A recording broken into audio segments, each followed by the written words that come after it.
हम भूल गए हैं। सामान्य रूप से आज की पढ़ाई में से पढ़कर निकलने वाले विद्यार्थियों को चैत्र, वैशाख, ज्येष्ठ, आषाढ़, सावन, भाद्रपद, कार्तिक ये महीने याद नहीं है।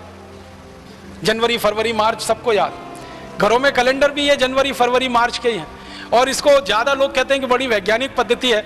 मेरे समझ में नहीं आया, रोमन में कुछ शब्द होते हैं जिनको इस्तेमाल किया गया है जनवरी, फरवरी, मार्च के लिए। अब इसमें जरा उल्टी बात करें, दिसंबर है, नवंबर है, अक्टूबर है, सितंबर है। सितंबर एक रोमन शब्द से आया, सेप्ट, SEPT, सेप्ट, सेप्ट माने होता है 7, तो उसमें से सितंबर आया। ऑक्ट, OCT, ऑक्ट माने 8, उसमें से अक्टूबर आया। और ये नवम का जो NOV है ना, ये जो है ना 9 है, और दिसंबर का 10 है।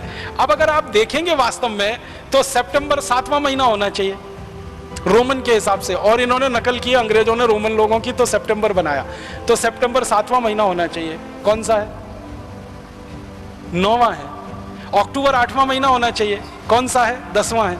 नवंबर 9वां महीना होना चाहिए, कौन सा है? 11वां है। दिसंबर 10वां महीना होना चाहिए, कौन सा है? 12वां है। कितनी अवैज्ञानिक पद्धति है महीने के गणना की, और इसका कोई अर्थ भी नहीं है। जितने भी अंग्रेज विद्वानों से पूछा जाए जनवरी का क्या अर्थ है, फरवरी का क्या अर्थ है, मार्च का क्या अर्थ है, अप्रैल का क्या अर्थ है, ये शब्द के पीछे की कोई गहराई है क्या, इसकी कोई व्याख्या है क्या? कुछ नहीं है। और हमारे यहां हर महीने के नाम का एक विशेष अर्थ है और उसके पीछे एक लंबी व्याख्या है।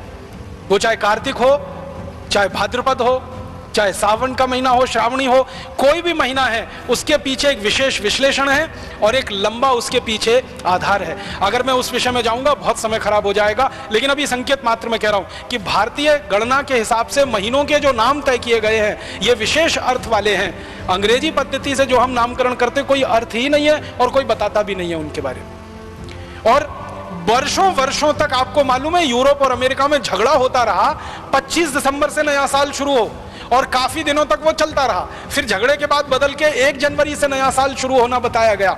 अब 1 जनवरी से उनके यहाँ नया साल शुरू होता है, उसके पीछे का कारण पूछो, कुछ कारण नहीं मालूम है कि 1 जनवरी को ही नया साल क्यों होता है, 15 जनवरी को क्यों नहीं हो सकता, 20 को क्यों नहीं हो सकता, या मार्च में क्यों नहीं हो सकता, अप्रैल में क्यों नहीं हो सकता।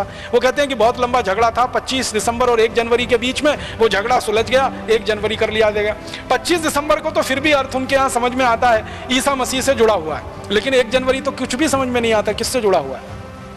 और भारत में अगर हम नए वर्ष की बात करें तो भारत के अलग अलग क्षेत्रों में नए वर्ष मनाने की अलग अलग परंपरा है। जैसे आसाम में नया वर्ष बिहू से शुरू होता है, तो बिहू का कोई गहरा अर्थ है हमारे समाज जीवन में, हमारे राष्ट्र जीवन में। बिहू के पीछे पूरी संस्कृति है और पूरी की पूरी सभ्यता का दर्शन है, इसके लिए बिहू है और उसके साथ नए वर्ष की शुरुआत है। इसी तरह दक्षिण में हम चले जाएं तो मानते हैं कि ये दिन खास है, ये दिन खास है। उत्तर में, दक्षिण में, पूर्व में, पश्चिम में। अब ये पश्चिम भारत में गुजरात के लोगों के लिए बहुत महत्व का दिन है, दीपावली वाला। तो दीपावली के अगले दिन से वो नए वर्ष की शुरुआत मानते हैं, क्योंकि व्यापार के हिसाब से वो उनका सारा हिसाब है। तो हर जगह भारत में नया वर्ष है, वो चाहे तमिलनाडु का हो, चाहे आसाम का हो, गुजरात का हो, या हमारे इधर लोहड़ी होती है पंजाब में, लोहड़ी से नए वर्ष की शुरुआत मानी जाती है। तो सब जगह कुछ ना कुछ विशेष आधार है और उसके पीछे पूरा दर्शन है। यूरोप और अमेरिका में तो ना कोई आधार है ना कोई दर्शन है, फिर भी हमने नकल करके 1 जनवरी को नया वर्ष मनाना शुरू कर दिया। और इस देश में ऐसा बेहूदगी वाला हिसाब किताब बन गया है कि 31 दिसंबर की रात को और 1 जनवरी की सुबह देश के मुंबई, दिल्ली, मद्रास, बेंगलोर आदि आदि बड़े शहरों में होटल बुक किए जाते हैं, रात भर पार्टियां चलती हैं, कान फोड़ू संगीत बजाया जाता है और पता नहीं क्या क्या सब व्यभिचार किया जाता है। वो नए वर्ष मनाने का हमने पूरा नकल करके पश्चिम से या यूरोप अमेरिका से अपने जीवन में बसा लिया।